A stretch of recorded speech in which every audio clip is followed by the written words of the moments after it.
Hey guys, so today we're going to read Ecclesiastes Chapter 4. We're going to pray and then we're going to get into the Word.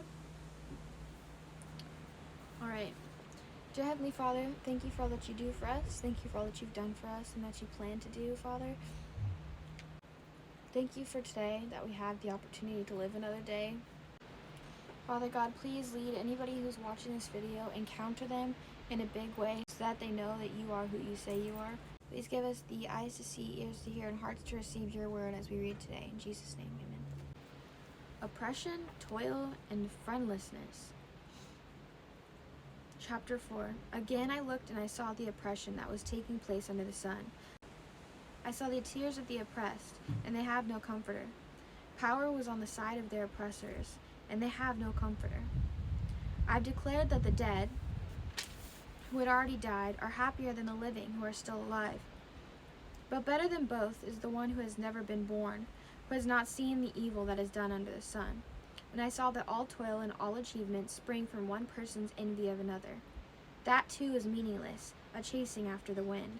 Fools fold their hands and ruin themselves. Better one handful with tranquility than two handfuls of toil and chasing after the wind. Again I saw something meaningless under the sun.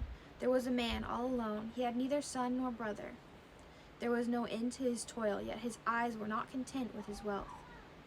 For whom am I toiling, he asked, and why am I depriving myself of enjoyment? This too is meaningless, a miserable business.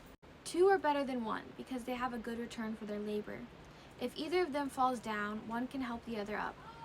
But pity anyone who falls and has no one to help them up. Also, if two lie down together, they will keep warm. But how can one keep warm alone? Though one may be overpowered, two can defend themselves. A cord of 3 strands is not quickly broken.